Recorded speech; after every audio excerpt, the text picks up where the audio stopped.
Hey, what's going on, guys? Finally back here with the dip review, and we got the Copenhagen Mint camo can this time. Uh, I know I did the camo can for the wintergreen already, and that was in the 50 sub appreciation.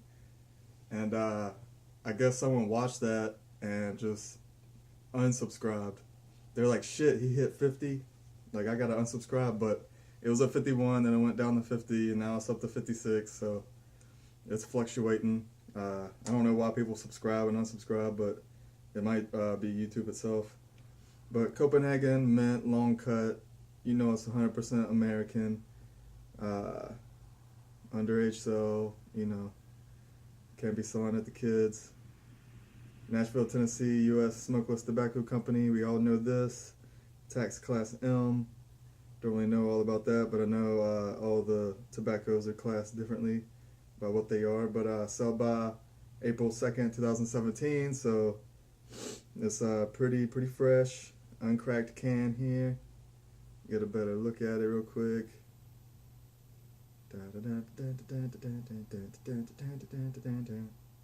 Uncracked right there, man. Man, why do I sound so stuffy today?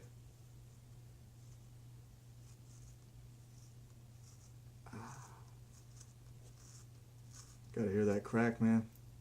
This seal felt dry. Not the seal, but the fucking paper itself was ripping right through. Oh yeah. Definitely got that mint smell. Of course it's Copenhagen, so might as well pack it even though it's a fresh can. If you've ever dipped to Copenhagen before, you know that they take a pinch out for their homies, of course.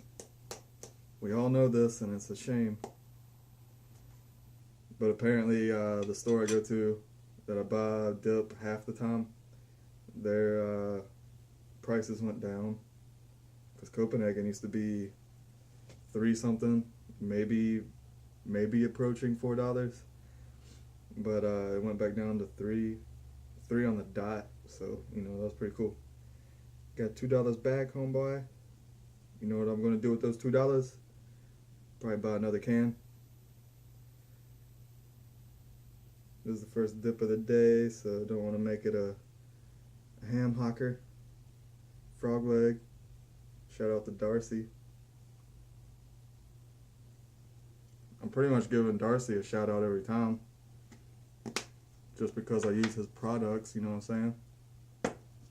Cerakote Mud Jug, not a sponsor. Fuck. This shit is pretty juicy. I can already tell it's drier than the wintergreen, but I'm sure all the fucking camo cans were made around the same time. At least the camo cans that are in the stores around my parts. They probably only stocked it once, and it's just the same cans been sitting there.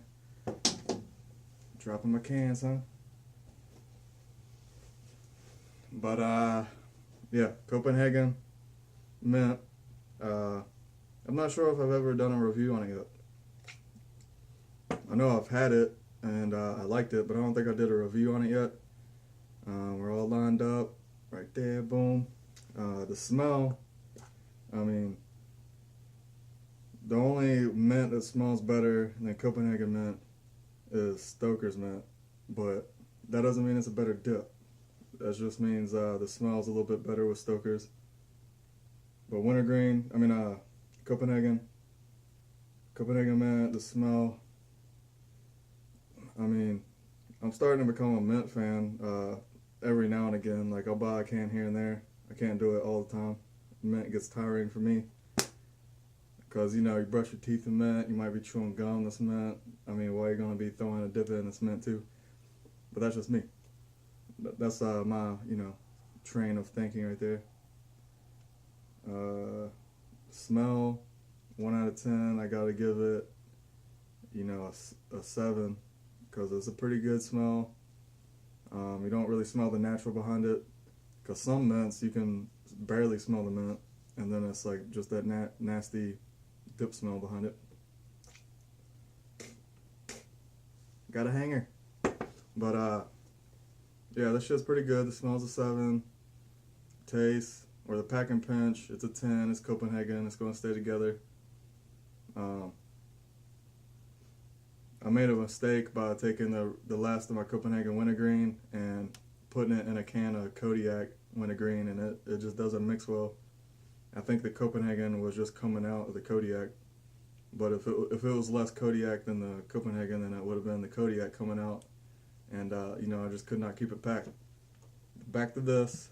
I'm gonna try to make it short. It's already 5.5 minutes long. Damn it. The taste, I gotta give it the 8. Pretty damn good taste. The only reason I don't give it a 10 or a 9 is because I'm not a huge mint fan. But this and Stoker's Mint is the top like 2 mints that I've had so far. Well, actually, I forgot about Grizzly Dark Mint. That's like my favorite right now. But yeah, that's like the top 3 mints that I've had so far, or that I like anyway.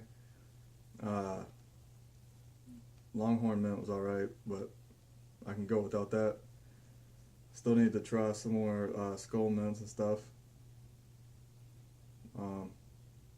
Still need to do a review on Red Seal Mint. I don't think I did a review on that. I think it's just an empty can over there. But yeah, overall Copenhagen Mint, I gotta give it an 8 overall. It's a damn good dip. I would definitely buy rolls of it if I was more of a mint fan. Anything Copenhagen, you know, you might as well buy a roll of if you're a true dipper. Save you a little bit of money. So maybe you can buy a mud jug or something.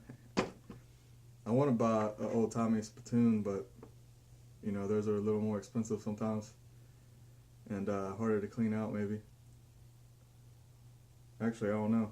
Metal's easier to wipe down, but this video's been way too long. Copenhagen Mint. I'm sure most of y'all have already tried it yourselves. Let me know what y'all think about it in the comments down below. Comment anything, man. Like, I love stupid comments, because I might be at work and I'll read it while I'm on a little break or something. I might read the comment, and you know, brings me a laugh while I'm at work. So comment anything down below. I'll see y'all in the next one. Hopefully it's a dip review. Crow out.